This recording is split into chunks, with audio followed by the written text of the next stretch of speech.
If you've ever watched your own parents choose money over their own child, then you'll understand exactly how I felt that afternoon. Because the day my grandfather was buried, my parents looked me straight in the eyes and told everyone I was no longer their son. Not because I committed a crime, not because I betrayed them, not because I failed them, but because they believed I was standing between them and $18 million. The funny thing? They thought Grandpa had left me nothing. The painful thing, they were willing to erase me from the family anyway. But less than an hour later, a trustee walked into that funeral reception carrying a sealed leather folder. Inside was Grandpa's final instruction. One sentence from that letter changed everything, and by sunset, the people who had disowned me were begging me not to leave. My name is Daniel Harper. I'm 54 years old. I own a small excavation company outside Columbus, Ohio. Nothing glamorous, nothing you'd ever see on television. We dig foundations, repair drainage systems, clear farmland, build roads. Hard work, dirty work, honest work. I've been married to my wife, Rebecca, for 29 years. We raised 3 children, 2 sons, 1 daughter. None of them ever went without food or school supplies or Christmas presents. Some years weren't easy, especially after the recession, but we made it, together. I always believed that's what mattered: family, loyalty, showing up. Turns out, not everyone in my family believed the same thing. My younger brother, Travis, was the favorite, always had been. Mom called him special. Dad called him the future of the Harper family. Teachers loved him, neighbors admired him. Every Thanksgiving somehow became another celebration of Travis, his grades, his promotions, his vacations, his new truck, his golf club membership. Meanwhile, I was simply Daniel, the dependable one, the quiet one, the one everyone called when something broke. Need a roof fixed? Call Daniel. Need a tree removed? Call Daniel. Need someone to drive Grandpa to the doctor? Daniel will handle it. But when family photos were framed, Travis stood in the middle. I usually ended up somewhere near the edge. Funny how that works. The only person who ever noticed was Grandpa William Harper. To everybody else, he was a respected retired cattle farmer. To me, he was the man who taught me what being a good man actually meant. He hated excuses, loved honesty, believed a handshake meant more than a contract. He used to tell me, "Son, money makes people louder. Character makes people quieter." I didn't understand what he meant until years later. Grandpa owned nearly 1,200 acres of farmland. Some people thought it was just cornfields. They were wrong. The property surrounded a growing industrial corridor. Over the last decade, developers started buying land nearby. Distribution centers, warehouses, manufacturing plants. The value skyrocketed. Everyone in town knew it, especially my parents, especially Travis. Every family dinner somehow turned into a discussion about Grandpa's estate. Mom would smile sweetly. Dad really should think about simplifying things. Dad would nod.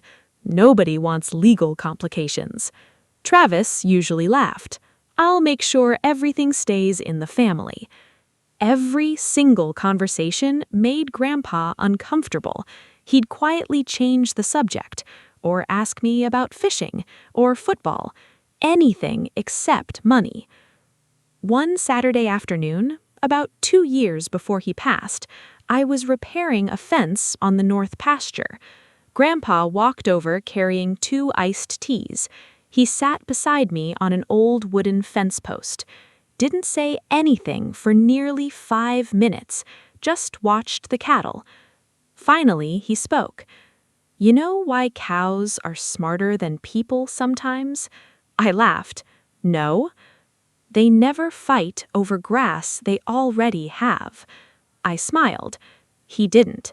Then he looked toward the farmhouse. "They're already dividing up land while I'm still breathing." I didn't know what to say, because he was right. He sighed. "I spent 60 years building something. They spend 60 minutes figuring out how to split it." His voice sounded tired. Not physically, emotionally. That hurt more. As Grandpa got older, I started helping more. Doctor appointments, medication pickups, property taxes, fence repairs, equipment maintenance. Not because I expected anything, because he was 86, and because he was my grandfather. Rebecca never complained. Neither did my kids. Every Sunday we'd bring dinner over. Sometimes we'd watch baseball. Sometimes old Western movies. Sometimes we'd just sit on the porch while Grandpa talked about Grandma. He missed her every single day. Travis? He usually visited around Christmas, maybe Easter, mostly when other relatives were around. He loved photographs, loved appearances, loved telling people Grandpa and I are really close. The problem? Real closeness isn't measured in Facebook pictures. It's measured in ordinary Tuesdays, in hospital waiting rooms, in fixing broken gutters, in staying after everyone else goes home. Grandpa understood that, even if nobody else did. 6 months before he died, Grandpa's health declined fast. Heart failure, kidney problems, multiple hospital stays. The doctors were honest. He didn't have much time. That's when something strange happened. My parents suddenly became very interested in visiting. Every day. Flowers, gift baskets, expensive blankets, fancy fruit arrangements. Even Travis started showing up twice a week. Grandpa thanked them politely, but after they left, he'd look exhausted. One afternoon, he quietly asked me, "Can we sit outside?" I wheeled him onto the porch. The October wind was cool. Leaves covered the yard. He smiled. "This is better." Then he looked at me. "Daniel." "Yeah?" "If people suddenly become interested in you," he paused, "always ask yourself what changed." Those words stayed with me, because I already knew the answer. Nothing had changed, except the value of his land. About a month later, I arrived early one morning. The kitchen door was slightly open. Voices drifted outside. Mom, Dad, and Travis. I wasn't trying to eavesdrop, but then I heard my own name. Dad whispered, "Daniel spends too much time here." Mom replied, "Dad trusts him." Travis laughed. "Not for long." Then Dad said something I'll never forget. "When this is over, Daniel gets sentimental. We'll handle the business." Business. That's what they called Grandpa's life. Business. I quietly walked away before they saw me. I never told Grandpa. He already carried enough disappointment. He didn't need more. 3 weeks later, Grandpa passed away peacefully in his sleep. The call came at 4:17 in the morning. Even though we'd expected it, nothing prepares you for that phone call. Nothing. I drove to the farmhouse before sunrise. The porch light was still on, exactly the way Grandpa always left it. For the first time in 40 years, the rocking chair sat empty. I stood there for several minutes, unable to move, unable to speak, feeling like a chapter of my life had ended forever. The funeral was held 5 days later. Nearly 300 people attended. Farmers, business owners, church members, old friends, former employees. people Grandpa had helped decades earlier. The church overflowed. Stories filled every corner. People laughed through tears, remembered his generosity, his honesty, his stubbornness, his humor. For a little while, it felt exactly like the farewell he deserved. Then, my family reminded me who they really were. The church fellowship hall was packed. Coffee brewed in silver urns. Homemade casseroles lined long, folding tables. People stood in small circles sharing stories about Grandpa William. For a few minutes, it felt peaceful, until my father climbed onto the small stage near the front of the room. He tapped a spoon against his coffee cup. "Can I have everyone's attention?" The room slowly became quiet. I assumed he wanted to thank everyone for coming.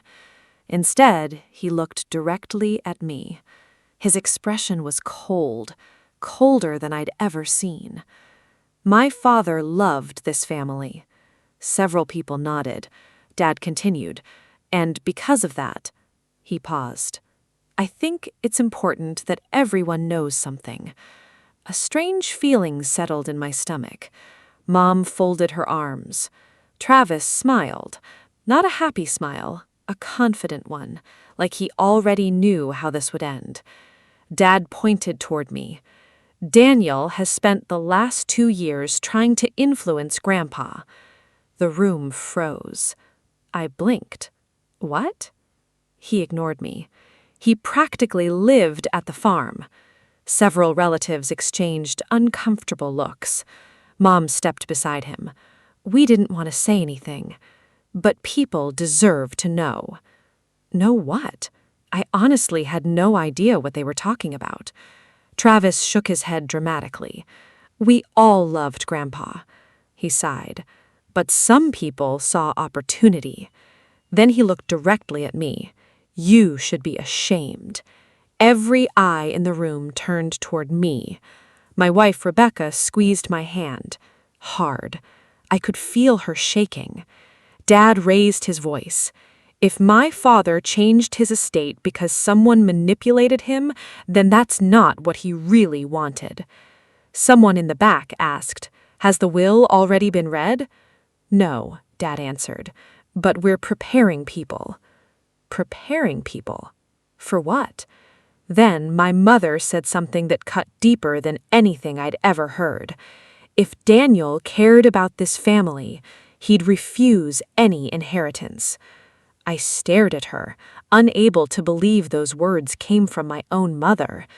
Rebecca finally spoke. "That's enough." Mom ignored her. Then Travis stepped forward. He looked around the room before delivering the sentence he'd obviously practiced. "Anyone who steals from family isn't family anymore." Silence. Absolute silence. Then my father looked straight at me. "If you accept $1 from Dad's estate, you're no longer our son." I felt like the floor disappeared beneath me, not because of the inheritance, because of what they were willing to destroy for it. 54 years. Gone. Just like that. Several relatives looked horrified. Others stared at the floor. Nobody knew what to say. Rebecca slowly stood beside me. She wrapped her arm around mine, then calmly said, "We're leaving." I nodded. There was nothing left to say, nothing worth saying. We had taken exactly 3 steps toward the exit when someone spoke from the doorway. "Daniel." The voice was calm, measured, professional. Everyone turned. Standing there was a man in his early 70s wearing a navy suit and carrying a dark leather portfolio. Harold Whitaker, Grandpa's trustee. I'd met him several times over the years. He'd managed Grandpa's legal affairs for nearly 3 decades. He wasn't a dramatic man. He rarely raised his voice. But when Harold Whitaker spoke, people listened. He looked at Daniel. "Your grandfather instructed me not to let anyone leave before I arrived." The room became still. Dad frowned. We'll schedule the estate meeting next week. Harold calmly shook his head. No. He walked toward the front of the room. The meeting is now. A murmur spread through the crowd. Travis smiled again. His confidence returned immediately. He whispered to Mom, "See? I told you." Harold placed the leather portfolio on the table, carefully, almost respectfully. Then he looked around the room. Mr. Harper left very specific instructions. Dad folded his arms. "We're his immediate family." Harold nodded. Yes, and because of that, he wanted everyone present. He opened the portfolio. Inside were several sealed envelopes, one thick folder, and an old handwritten notebook. My heart started pounding. Harold removed a cream-colored envelope. Across the front, written in Grandpa's familiar handwriting, were 6 words. "Read this before my will." The room went silent. Even Travis stopped smiling. Harold carefully broke the seal, adjusted his glasses, then began reading. "If you're hearing this, I've already gone home. Don't waste tears on me. I've had a good life." A few people quietly wiped their eyes. Harold continued, "What worries me isn't death. It's what my family might become after I'm gone." The room felt heavier. Grandpa knew. Somehow he knew exactly what would happen. ... For the past several years, I've watched people visit me for 2 different reasons. Some visited because they loved me. Some visited because they loved what I owned. Nobody moved. Nobody even coughed. ... I kept notes. Harold paused, then slowly lifted Grandpa's worn leather notebook. I believe this is what he meant. He opened it. Every page was dated. Every visit, every phone call, every doctor's appointment, every holiday. Everything, meticulously recorded. Harold read aloud. January 14th. Daniel drove me to cardiology. Waited 4 hours. Never complained. Another page. February 3rd. Rebecca brought homemade chicken soup. Another. March 9th. Daniel repaired the barn roof. Refused payment. Page after page. Month after month. Year after year. Then Harold reached another section. Travis visited. He looked down. Stayed 18 minutes. The room was silent. Another entry. Asked about property taxes. Another. Asked whether I'd updated my will. Another. Suggested selling North acreage. Another. Asked whether Daniel knew the value of the land. Harold slowly closed the notebook. Nobody said a word. Not one. Because Grandpa hadn't relied on memory, he documented everything. Dad suddenly stood. "This proves nothing." Harold calmly looked at him. "I haven't finished." He unfolded another handwritten page. "Daniel, if they're angry with you, it's because they never understood why I trusted you." My eyes filled with tears. Harold continued reading. "Trust isn't earned through blood. It's earned through years of ordinary kindness." Rebecca quietly reached for my hand.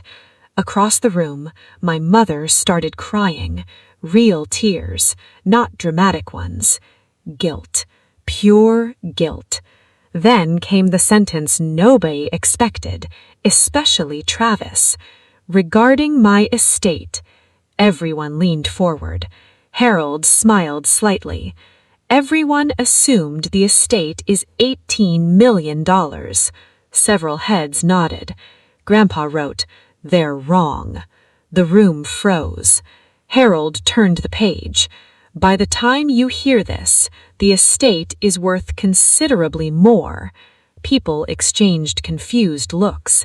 Then Harold calmly announced, Following recent commercial land sales, the certified value of William Harper's holdings is, he looked down, $26,400,000.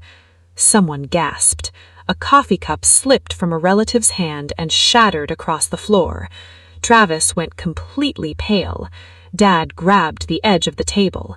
Mom looked like she couldn't breathe. Harold wasn't finished. Not even close. He opened the final envelope.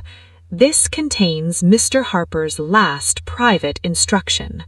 The room became silent. He unfolded the letter, then read Grandpa's final words. To the people who measured my life by dollars, I leave enough money to remind you that wealth cannot buy character. He looked toward Travis.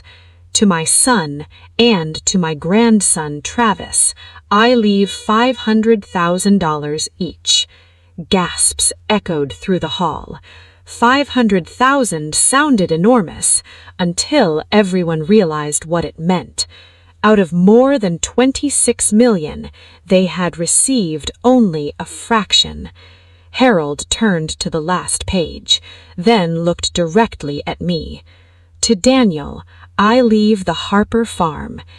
Every acre, every mineral right, every business interest, every investment account, every remaining asset.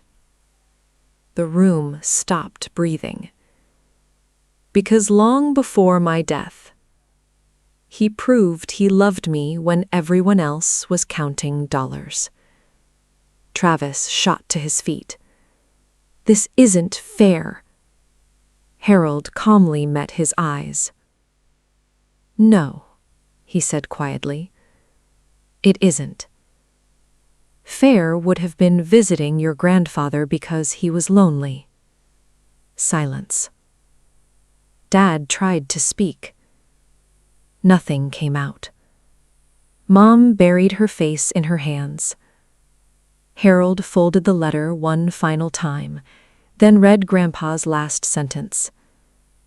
If anyone questions my decision, tell them to read Daniel's calendar and compare it to their own. No shouting followed, no dramatic argument. Only silence. Because sometimes the truth is louder than anger. My father slowly walked toward me. For the first time in my life, he looked small. Very small. I'm sorry, he whispered. I looked at him for several seconds, then quietly answered. I would have traded every acre for one more afternoon with Grandpa. More tears filled the room, because everyone knew that was exactly why Grandpa chose me. I never wanted his money. I simply wanted more time with the man who believed in me. As Rebecca and I walked outside, the evening sun settled across the Harper farm. The same fields Grandpa had worked his entire life. The same porch where we'd shared countless conversations. The same land people had nearly destroyed a family over. I smiled through tears, because Grandpa's greatest inheritance was never the $26 million. It was the lesson he left behind. Character is revealed when money enters the room. And on the day my parents disowned me, Grandpa's final secret revealed exactly who everyone truly was. The end.